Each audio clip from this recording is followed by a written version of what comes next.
the debate and the candidates, making sure they stay on time. I'll give each candidate a time limit when I ask a question, and if they go over, Laban will ring the bell to get them to move on.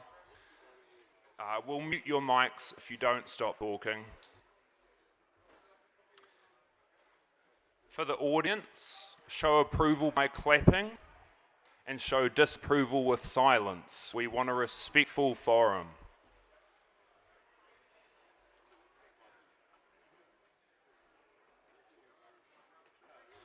Okay. Sweet. And there will be some yes or no questions in which you'll have cards so that you say yes or no by putting your card up. No saying yes followed by 2 sentences explaining why you kind of agree or you kind of don't agree. So they've got I and Carl on them. Just flip them around to the direction you agree with. They'll be scattered throughout the debate.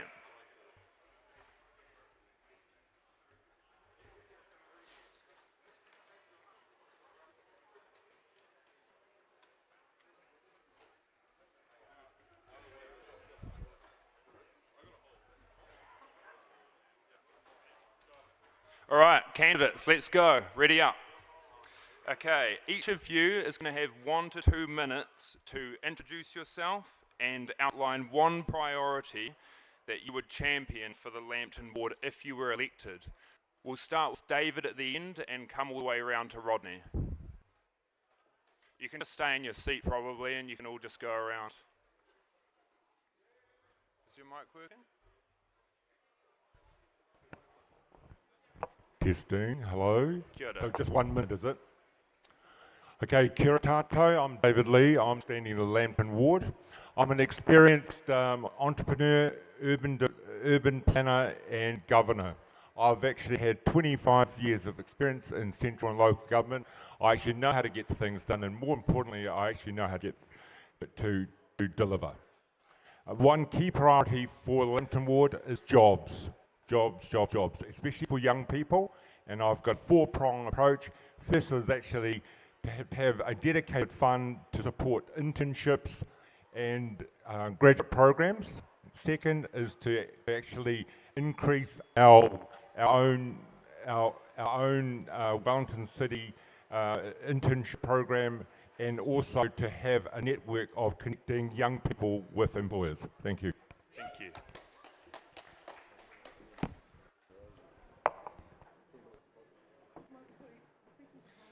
Yeah, so 1 to 2 minutes, just a brief introduction and outline one priority you have for Lambton Ward if you're elected.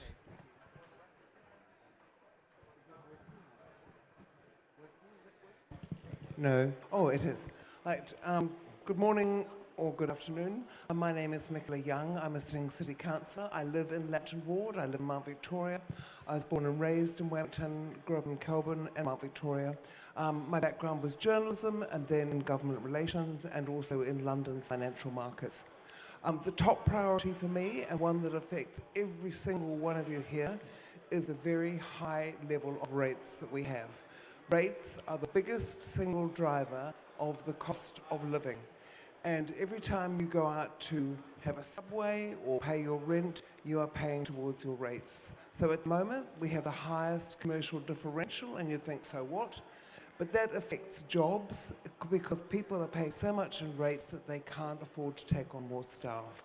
So that's a really big issue for me. The other one is the decades of underfunding in our water infrastructure. We're still not paying enough, but next year that goes into the 3 waters, so that's really good. The other thing is I'm a very responsive city councillor. Some of you will have already contacted me about issues over parking or other issues in Wellington. I take it very seriously that my job is to represent you. 1 minute to go, or that's the end? That's the end. And so I would continue to be like that if I am re-elected. Thank you for your time.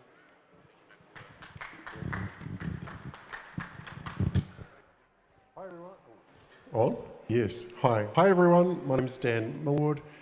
I'm a dad, I'm a husband, and I'm a proud business owner. I've been running technology companies in Wellington for over 20 years. Last year I licensed our technology to the University of Chicago, which has freed me up to do this. Our product was used by millions of kids around the world to teach them video game design and development and to improve their learning outcomes in the fields of computer science. Wellington's always been my coolest little capital, but I don't feel it's the same coolest little capital anymore. And my priority would be to make Wellington more vibrant again. And I think to do that, like Nicola said, we need to sort the rates out so businesses can afford to exist and hire people like you. Thanks. Hello. Hello, my name is Tony Di Lorenzo. I went to Massey University in Palmerston North for my sins. I left, moved to Wellington, and now I live next to Massey campus in Wellington. It followed me. Very hard to get out of Massey. I've lived in Wellington for a long time now, and I love the city. Now, hands up anyone here who pays rent? Thought so. Welcome fellow ratepayers. You do contribute to rates for your landlord.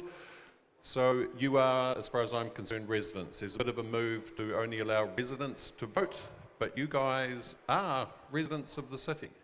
You deserve a vote. You're a vibrant, key part of our city, and I don't think we're doing enough to look after you guys and to get you to stay here. So while, like everybody here, I want to get rates down, I also want to make Wellington a lot safer. I want to make it a nicer experience for you so that when you leave university, you stay in Wellington and keep your creative genius here. My name again, Tony Di Lorenzo. Thank you very much.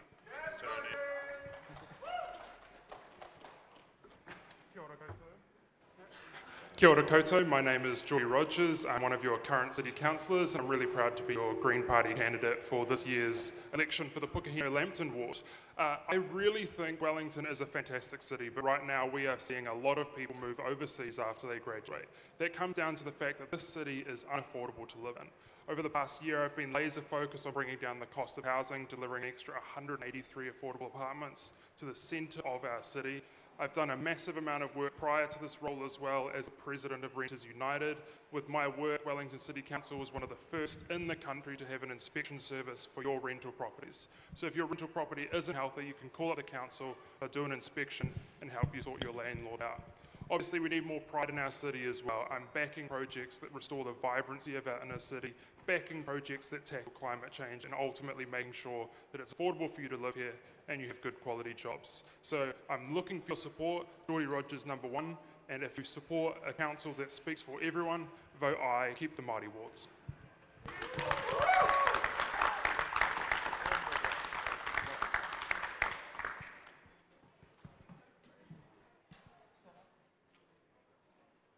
Hello? Okay. Okay, you can tell I'm the shortest candidate here. Kia ora koutou, ko Afnan Al-Rubayee tōku ingoa.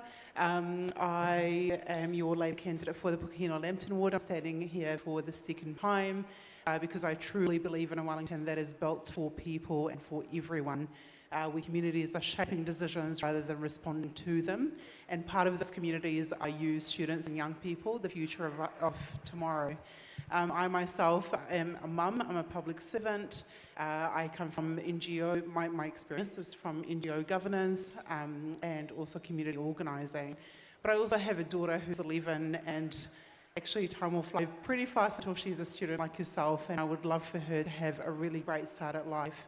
And that's by having good jobs, infrastructure that actually works and serves everybody, housing that is affordable, warm and dry. It's the basic human right that we all deserve, but also transport that's affordable and reliable for her to get around.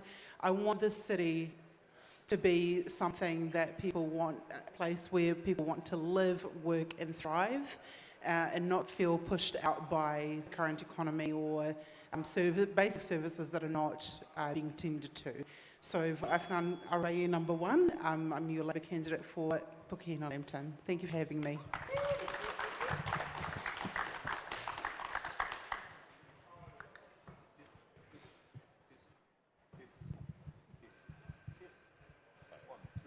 think your mic off, Tim. Oh, no. Thank you.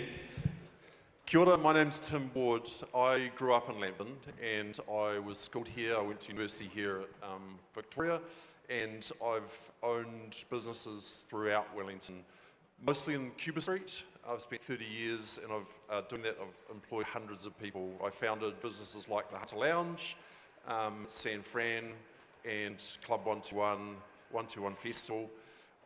In my experience in running businesses, I feel like I've got a significant amount of transferable skills, not only in the governance of the organisation, which is a city council, but in also not forgetting the creative soul that Wellington has. What we are missing is our civic pride. We're no longer proud of the city, and I want to make sure that we organise our people around good housing. We're not just shifting our homeless around the city. If the way to make the place safe as a priority for me is to make the people who are living on the streets safe. If they're safe, then all of us are as well. So a key priority for me is the vibrancy of our city, and to do that, it's caring for the people that live here. Thank you.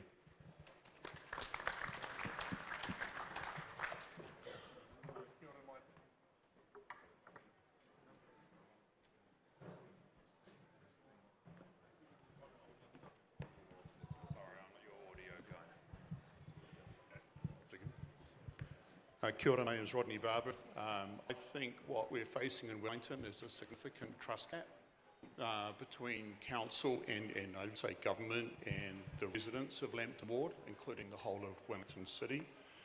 That's why I've chosen to stand, is to try and be part of rebuilding that trust. I come with decades of public investment expertise, both in New Zealand and developing countries around the world, where I've helped build trust and investor confidence.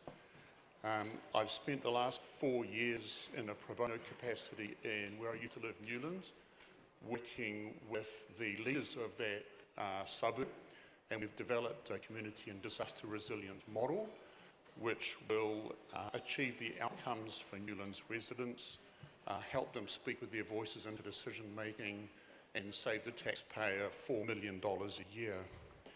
I'm here to talk about outcomes, so a strong economy, a healthy environment, thriving cultures and vibrant communities. And my only policy is people first, then policy. Because what that looks like is working alongside communities and businesses to work out where we're at now, what the real problems are. I have a view that we typically try and resolve issues and symptoms rather than underlying causes. Then work out what a vibrant Lambton Ward could look like and the solutions that are achievable and affordable that will head us toward a successful Lambton Ward. I can bring my approach to Lambton Ward. I invite you to work with me to help the Lambton Ward be successful and use that for a pilot for Wellington City. Thank you. Kia ora. Thank you, candidates. Kāpai. You've been very punctual, which is very good, and respectful of the time limits. Could I just ask, you can all just remain seated while you talk. I know it's tempting to walk around, but just so we can all see each other. No, all good. We'll move on to local identity and challenges now, and we can start with Rodney and go around. 1 minute each for this one. What do you see as the single biggest challenge facing Lambton Ward right now? In my view, it's trust, hope, and clarity.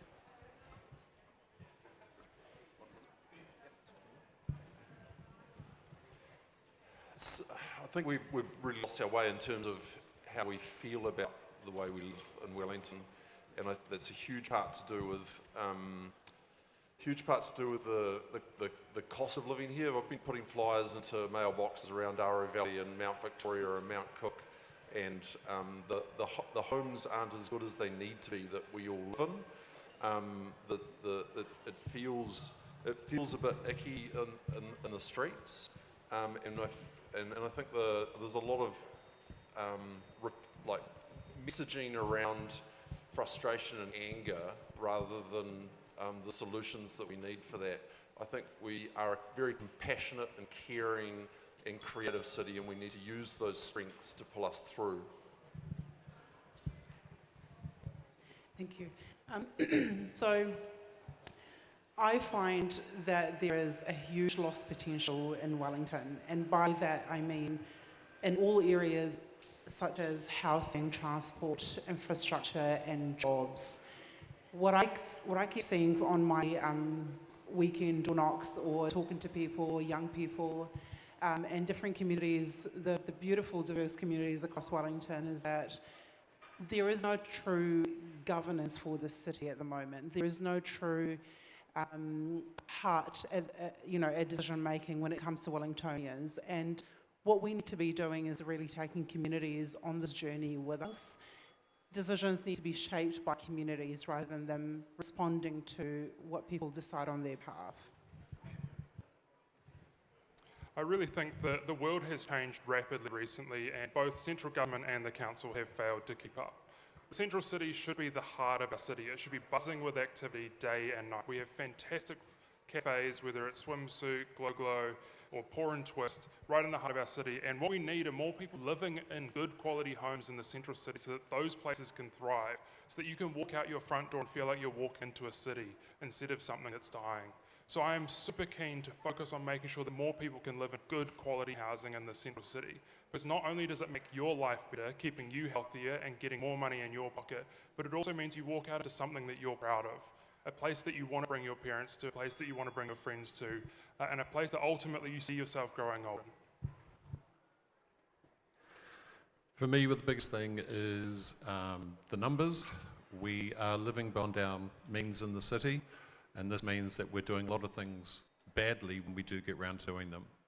I believe that there is massive goodwill in the community, in the people, the businesses. Some amazing things have grown out of the city without help from the council, but now we have a council who seems to be pushing to kill ideas and creativity under a mountain of red tape. So I want to get the community out there. I want to encourage all these great ideas that are out there, because Wellington was built on awesome people. We've got great, awesome people here. We just need to actually listen and do what they want.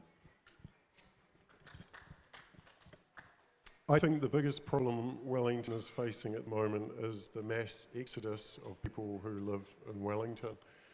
I think we're the only city outside of the Chatham Islands with a declining population. So I'm curious, how many people here are actually from Wellington? And those who are not? And how many are staying? Not all of you. Not enough. So I think fixing that would be my priority. And I think there's over 1,000 empty apartments in Wellington.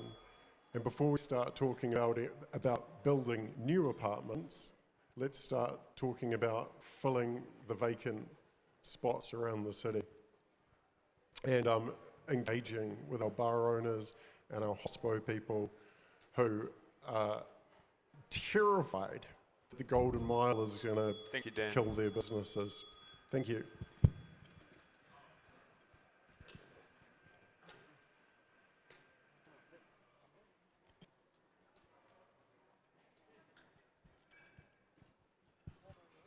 Nicola. Sorry, technical issue. So I think at the moment we have a real loss of vitality in the city and a lack of confidence. But I do also think we have a lot of hope because the city has been through tough times before. All cities go through good times and bad times. I think this has been a tough time. I think there's a lack of confidence in the decisions being made around some of the major projects in our inner city. But I also think that for a lot of people in the inner city, there's a concern about safety. And that especially affects younger people who are often out at later than people of my age, for example. And I live in the central city of Mount Victoria, and so I know it can be quite scary going through the inner city. And the council is putting a lot of resource into trying to sort that out. So I hope you bear this in mind when it comes to voting. Vote 1 for Nicola Young. Thank you. We just need to get Wellington working again in the 3 areas: jobs, infrastructure and leadership. So jobs, we actually need to get Wellingtonians working. In terms of infrastructure, we actually need to fix our city, pipes, transport. And in terms of leadership, we actually need to get the council working. Thank you. Kia ora. Thank you, candidates. I'm just going to plug that there is a raffle for a $50 Prezi card voucher going, so talk to Aidan if you want to be involved in that. Ka te pai. Okay, another question, 1 minute each. How would you ensure you represent such a diverse community fairly? We'll start with David. I think the focus is actually around community-led consultation. I think it's a real mind shift away from how we normally consult. I've been involved with a number of community-led initiatives, especially around water and also around public transport. So I actually initiated a PTAG, which is Public Transport Advisory Group at Greater Wellington, and that's probably the standout a model for community engagement and for policy development.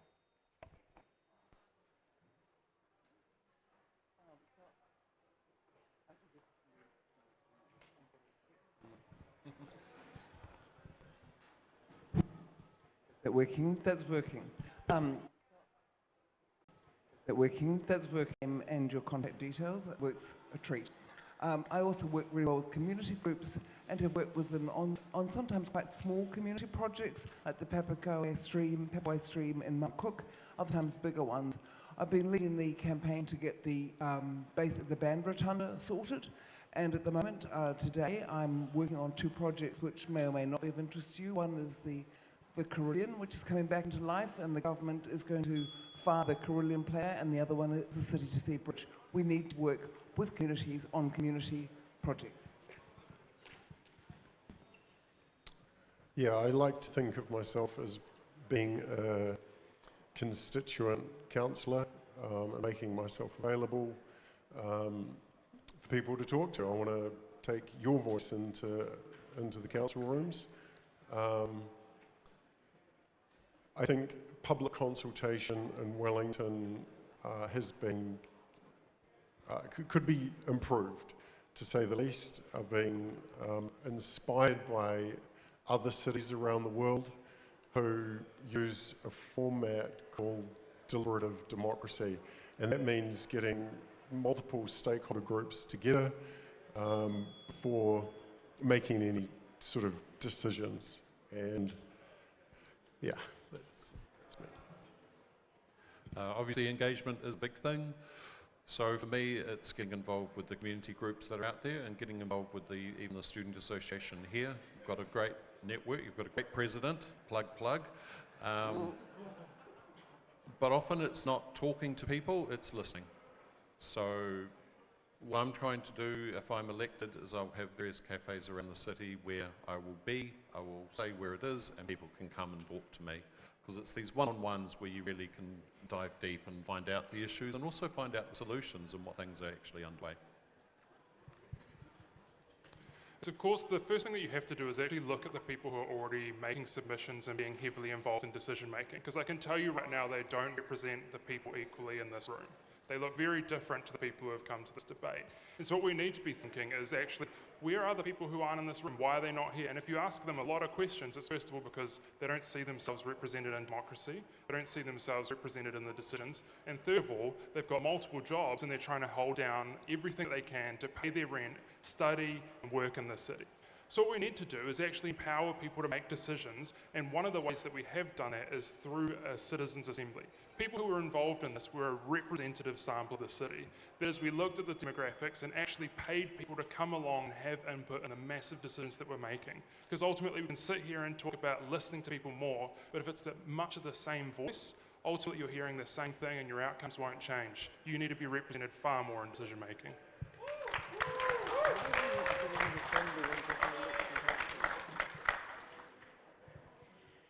So, in 2003, I came to New Zealand as a former refugee myself. I grew up in social housing.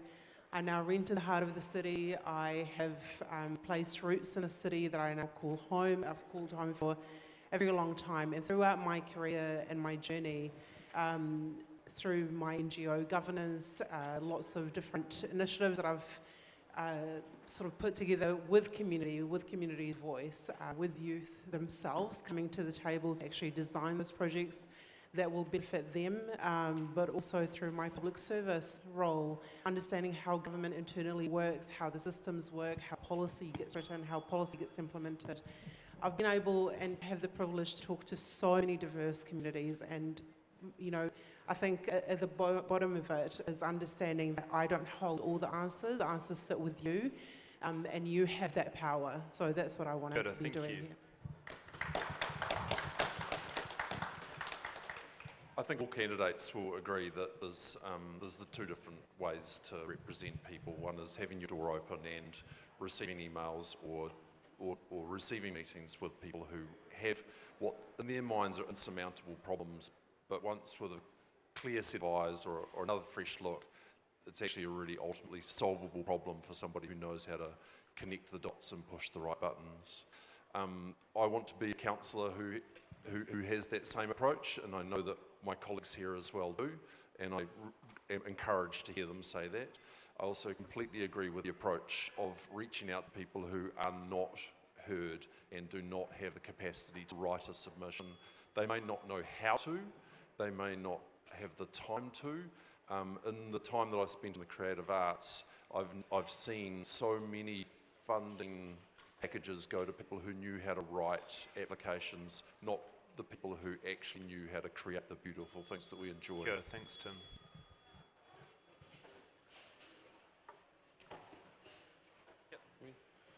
So what I've done in Newlands the last 5 years is gathered the 30 community and business leaders together across all ethnicities and ages. We've involved intermediate school children and college students as well. That's resulted in this model I talked about before that we've developed.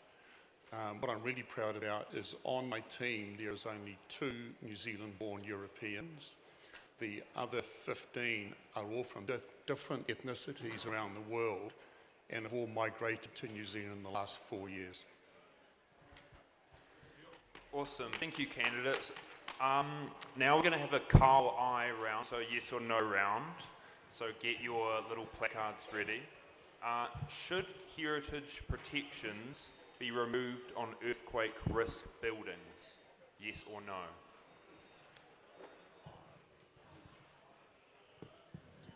Got to think quickly. Should heritage protections be removed on earthquake risk buildings? Right, another yes or no round for housing affordability. Are you a renter? Are you a landlord? Okay, thank you for your honesty. Are you a slumlord? No.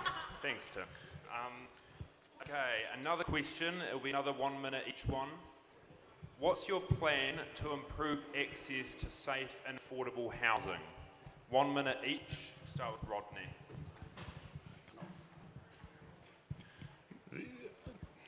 The only where my mind goes is we don't have an integrated network of housing. It's delivered through different delivery models at minimum to moderate standard, and it's not being optimised.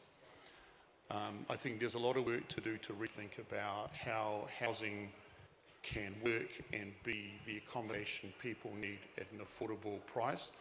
I think the affordability is significantly based on intentionally growing the economy of Wellington. I live in Mount Cook, just above Yans and Supreme Coffee, and below me is a complex called the Arlington Apartments. And I grew up there, and a lot of my friends lived in the Arlingtons. It was a social housing complex. It had 132 homes. 7 years ago, it was emptied out. I've kept touch with some of them. Some of the people who lived there that moved to other complexes around Wellington. It was devastating to see that entire complex empty and sit empty for 2 years, then be demolished, then have the foundations built, and now have the contract unsigned to build new homes. It's going to sound a little bit counterintuitive to hear this, so I just want you to think about what I'm going to say. The city is a landlord of 2,500 homes, they've owned social housing in Wellington for decades now. It's impossible for me to imagine why it can't be sustainable and actually profitable to create new homes and invest in more. Thanks, Tim. Thank you. Look, I believe the foundation to healthy communities is housing that is affordable, warm and dry, and that is housing for all.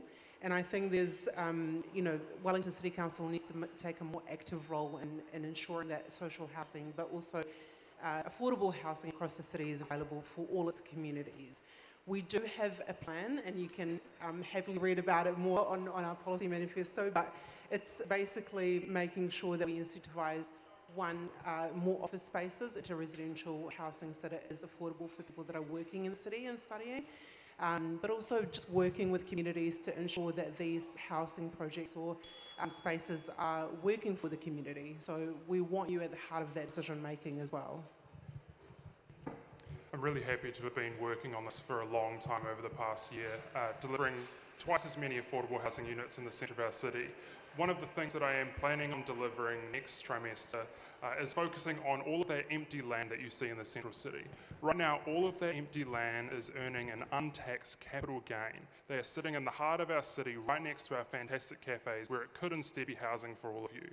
I have a plan to change the way that we rate our system so that those people are paying more, and people who are living in housing, visiting our cafes, and actually making the city vibrant are paying far less. It'll build more housing in our central city, it'll make it cheaper for everyone, and that is ultimately the key to driving vibrancy.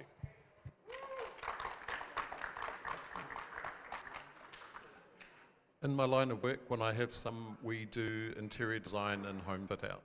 And in the past few years, the cost of compliance at council has meant that a lot of houses, a lot of house owners, a lot of people with rental properties aren't investing in them, and it's leading to really terrible, disgusting houses. But the biggest cost is compliance costs with the council. So I'd like to see help with people bringing their homes up to healthy homes. And it can be done simply by making the process a lot easier and charging a lot less fees. That's one thing. And then also with the fees for construction, to help these projects that Geordie's talking about, legitimately talking about, the compliance costs to get anything out of the ground is outrageous. And then in the end, you guys are living in terrible homes, very limited space as well. So the rents will just keep going up. Many, many years ago, I got in trouble with one of our previous mayors, Kerry Prendergast. I posted something on social media and she invited me around to the office, and it was around the amount of buildings that were being built in the city at the time. I wasn't impressed as a young person. And in hindsight, though, a lot of you and a lot of my peers probably living in those apartments now. And I think it's really important that we, what I want to say is that there's just not that many cranes around the city at the moment, so the building developers aren't building. So we need to ensure that we're creating an environment where builders can build affordable housing. Building 6-floor high-density properties isn't affordable. I think it's a dream.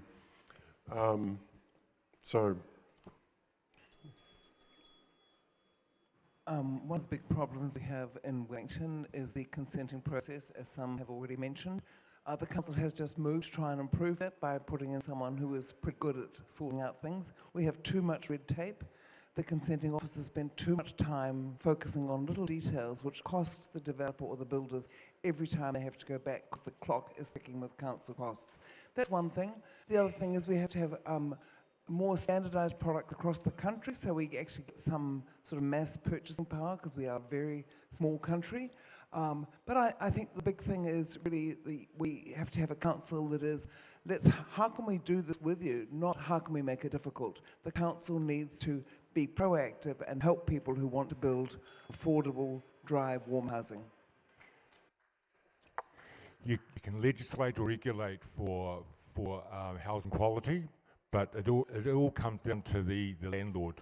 I'm a housing provider, also known as a landlord, and I would not live I would not rent out a property if I wasn't willing to live in it. And in terms of affordability, we haven't increased our rents probably for the last 7 years, and I think we're actually in a market where we actually need to drop rents. So I think we're looking at far more affordable rents, and if you're paying more than about $220 a room, you should come and see me. All right, thank you, candidates. Time for some more yes or no rounds. Do you support stronger regulation of rental standards in the city, yes or no? Do you support stronger regulation of rental standards in the city, yes or no?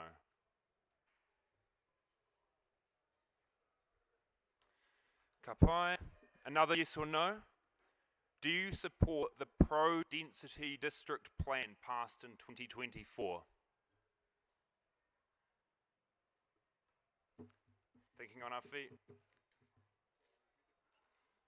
Do you support the pro-density district plan passed in 2024? All right, all good. I'm just going to plug the raffle again for this $50 Prezi card. So go and talk to Aidan and get some cake and coffee if you want. All right, new section, transport and accessibility. So this is an issue affecting students, particularly with public transport coming to and from uni. 1 minute each for this question. What transport priority would you deliver for Lambton Ward if elected? Start with Rodney. 1 minute each. What once again, where my mind goes to is we don't have an integrated transport network so that those on scooters, bikes, cars and public transport can easily get where they need to get to and be safe and for the safety of others. I think the problem needs to be defined with the problem with transport, and as I mentioned before, what does a successful Lambton Ward look like in terms of transport, and then what are the solutions that are affordable and achievable to achieve that? Cool. Am I there? Yep. We've got a surging uptake in public transport in Wellington at the moment, and we need to keep ahead of that curve and continue to increase our public transport corridors through the city. It's going to be at the expense of some of our car parks. It's going to be at the expense of some of our businesses who may need to relocate. The greater good, unfortunately, is going to be at the benefit of at the pain of a few. I will support keeping ahead of that curve of growth of public transport. It's the cheapest way for our community to get around. It's the lowest carbon use of our community to get around, and it's vital for Wellington City. We 100% need to invest in better transport that allows for all modes of transport to be safe and accessible for all different communities, those that need to use the car but can use the car safely and in the best way possible, those that need to use the bus. So for example, we're placing caps on weekly bus and train fares. It's a policy that we would like to implement, but also working to make sure that we've got walkable spaces, safe spaces for cycle lanes as well, making sure that everybody that needs to get around the city has an affordable way to do so and in the safest way possible. We can't exclude communities in this process as well.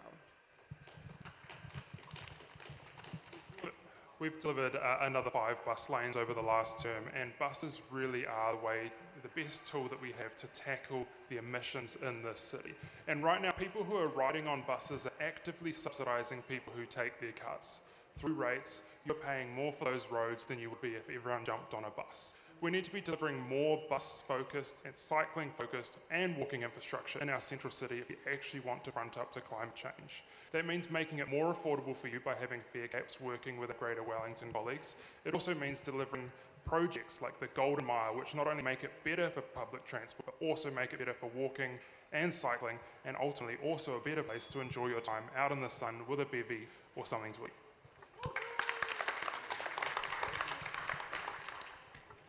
I'm going to jump on the public transport bus as well because there's a bit of room there, and because it's off peak. So we have a network which during rush hour buses are full and people can't get on, and off peak we have buses that are almost empty. There is capacity here to do what some of the biggest cities have done in the world and have free public transport in the inner city. This will help the disabled people, this will help elderly, this will help a lot of people get around the city. Really good arterial routes bringing people into the city, and then an option when they get into the city. Public transport is great for communities, great for cities. And we have an arterial system, but I'd also like to see some investigation being done into suburb connectivity as well. There's some great suburbs out there. It's not all just about the central Wellington. So let's get connected, people.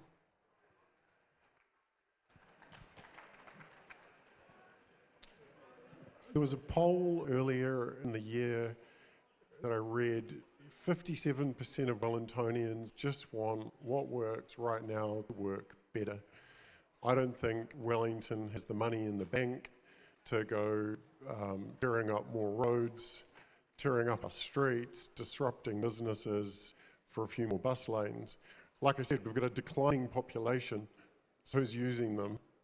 I think we want to be simply improving what we have and making it better. My understanding is that there's a 3-zone system in Wellington on public transport where, for example, if you live in Geordie and want to get to the waterfront, it's 3 zones. There's already been a motion passed in Wellington City Council, my understanding, to implement a 2-zone system. Cheers.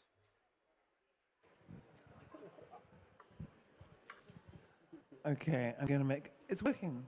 So first of all, the bus service is run by the Regional Council and we're standing for the City Council. But I would just point out the bus service is heavily subsidised by ratepayers and the government. It is heavily, heavily subsidised. But what the City Council can do is it can build decent bus shelters.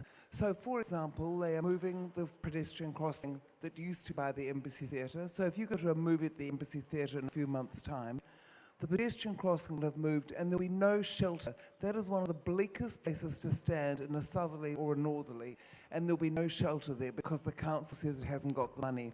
We need to have good, safe bus shelters for people, and we also need to make sure we have bus stops where people want them. At the moment, council is planning to remove the one from outside the St James that we've spent 42 million on rebuilding. That's madness. Thanks, Nicola. It's all about bus fares. Full-time students should have the equivalent of your Super Gold card. So instead of waiting till you're 65, if you're a full-time student, you should be able to travel off-peak, but not within the 2 hours in the morning, 2 hours in the afternoon. So it's about free bus fares for full-time students. Thank you, candidates. Some more quick-fire yes or no's, and slap them up immediately. Let's not think too heavily about it. Should there be a cap on public transport costs per person per week? Carl or I, yes or no? Sweet. Yes or no? Have you used public transport in the last week?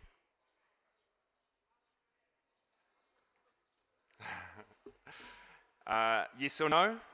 Do you support expanding cycleways in the city centre, even if it reduces car parks? Oh, okay. Sweet.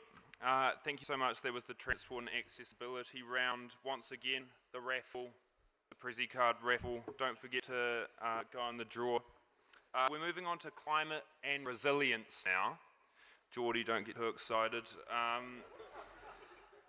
How should council prepare Lambton Ward for climate challenges such as a sea level rise or earthquake? 1 minute each. Start with David, work our way around. I'll say it again. How should council prepare Lambton Ward for climate challenges such as a sea level rise or earthquakes? The Lambton Ward is probably the most vulnerable part of our city. We have to accept that managed retreat is real and it's here and now. The insurance companies and reinsurance companies are doing it anyway. They're actually walking away from insuring assets. So is going to happen. So we do actually need to plan our managed retreat.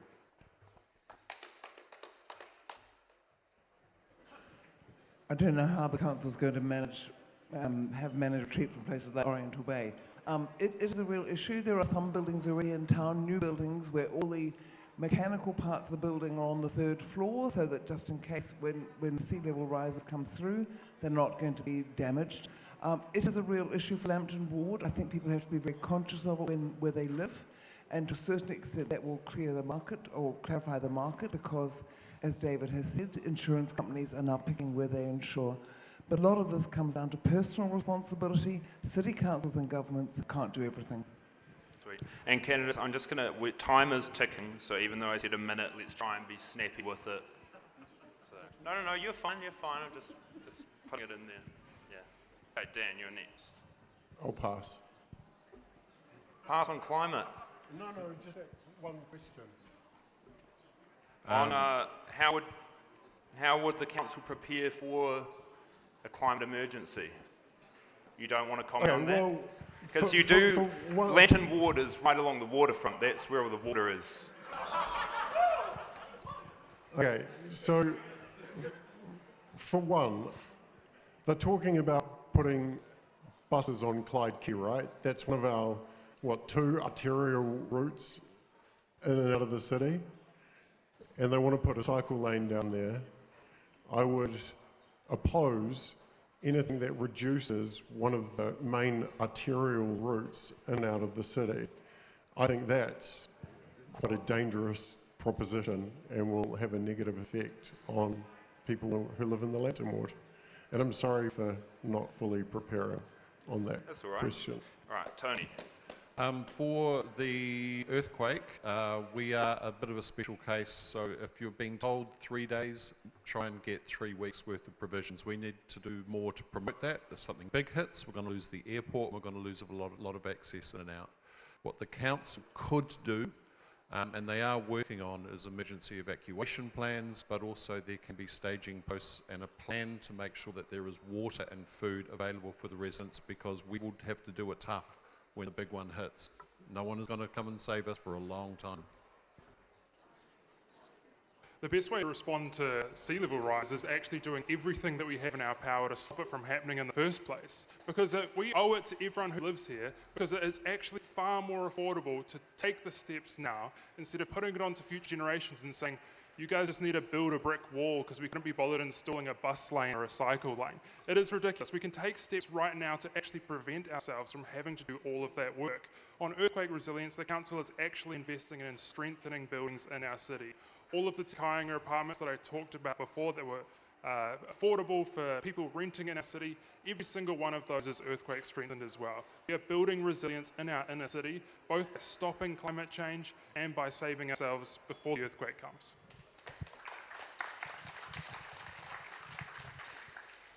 Yeah, so we do need resilient communities, and to be able to do that, you can actually do a whole lot other than,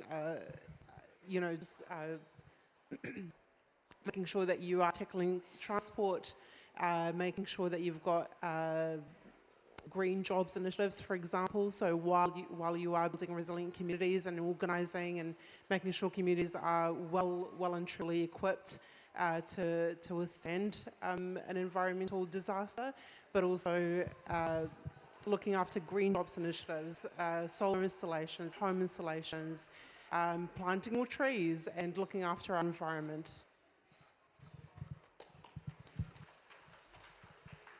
I think we all agree that Mother Nature's in charge in this situation, and we just have a box seat to an inevitable outcome that we're projecting towards. There's two parts of it.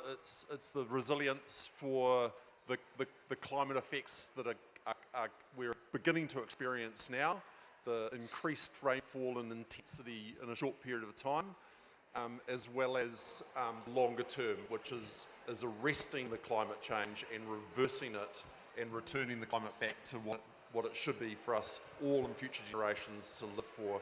We cannot adapt our way out of this situation. As a city, I feel our investment needs to go into not huge amounts into areas which which may or are inevitably going to flood. We need to invest in parts of the city which are on higher ground. I think the bus lanes and the cycle lanes are a tremendous route to reducing carbonisation in our environment.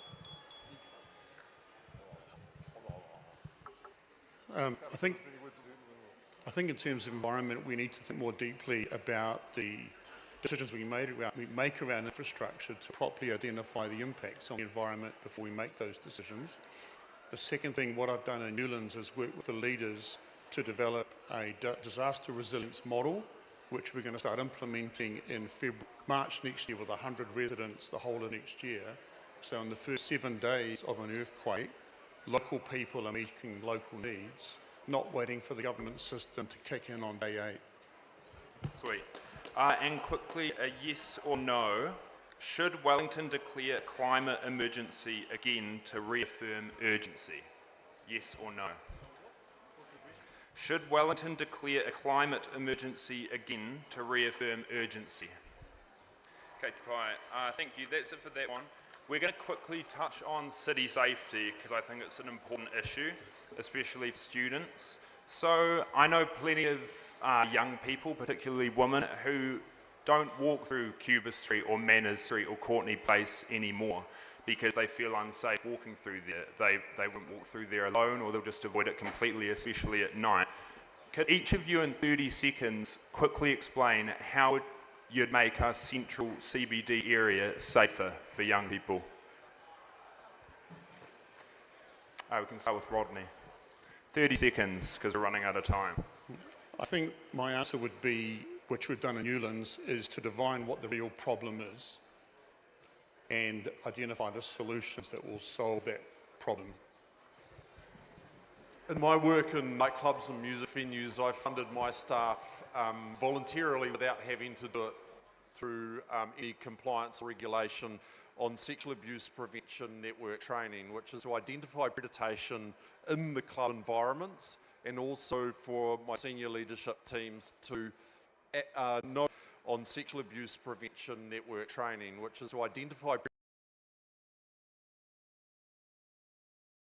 senior leadership teams to know how to work as first responders to victims of sexual harm. I think that's an incredible approach. There are immediate things that we can do to change the physical environment. We can improve lighting, we can change the way that our urban environment is designed, but there are also systemic things that we need to address, like the fact that in New Zealand we have some of the highest rates of gender-based violence in the world. Some of those things do take a lot of time and investment. Some of those things also include helping people who can't get into housing, who have been abused by our state care system, to make sure that they have a place to call home, a place that they are safe as well. So it is both immediate and systemic, and putting the voices of people affected at the front.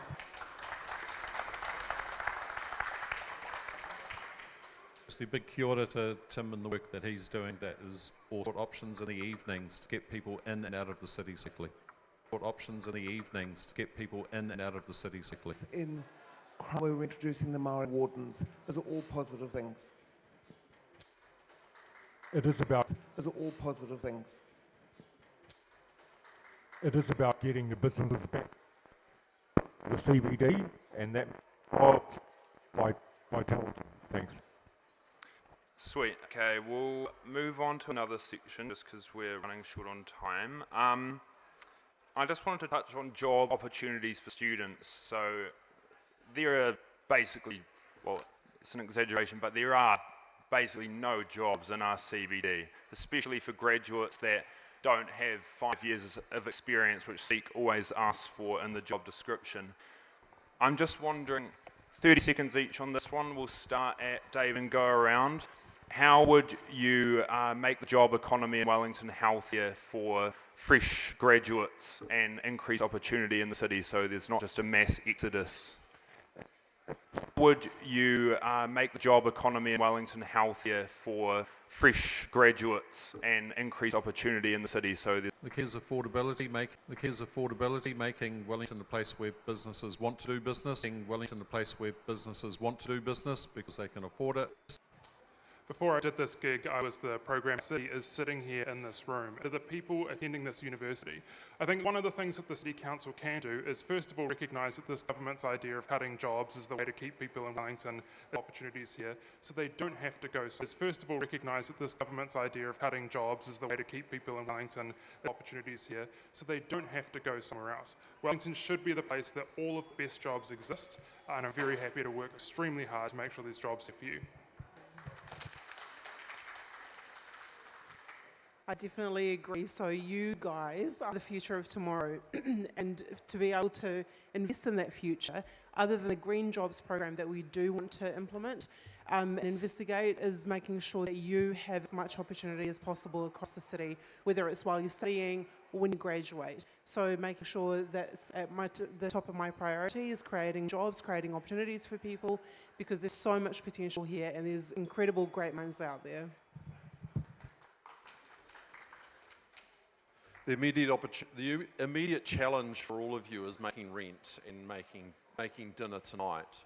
And the job of choice is flexible retail and hospitality, and that's the sector which is really under strain at Wellington at the moment. The city has a fund. It puts it towards international artists to try and bring them to the stadium. The revenue goes offshore. I want to direct that fund into local creatives and have more performances in Wellington to make it a more interesting, enjoyable place to live.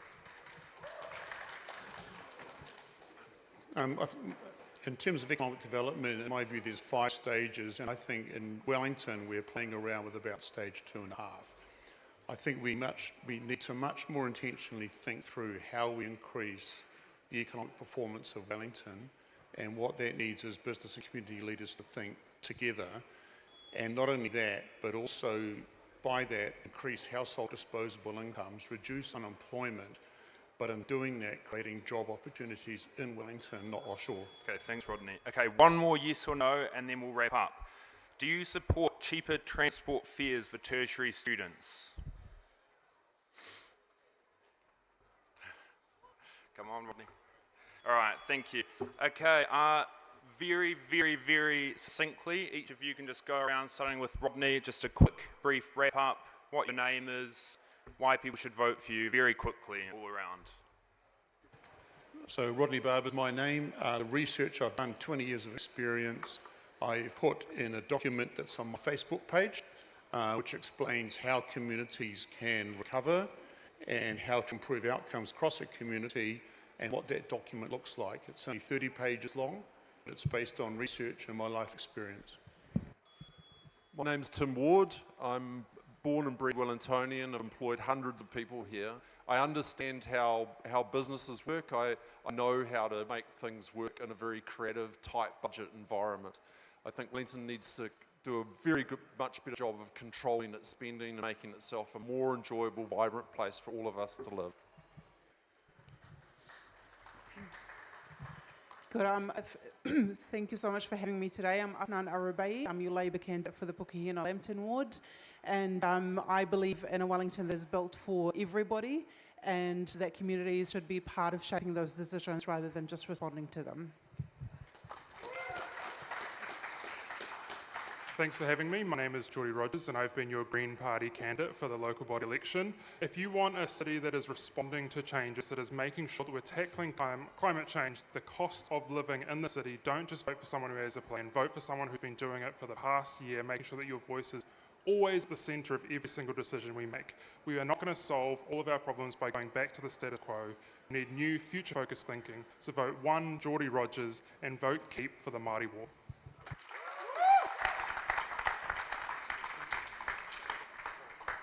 I'm Tony Di Lorenzo. I'm standing as an independent, and I love Wellington. I want to work with the wonderful creators in this city, be it in the arts, entertainment, tech, to develop more jobs in a vibrant city for everyone. You guys deserve better. I'm Dan Milward. Yeah, I have, I'm sorry.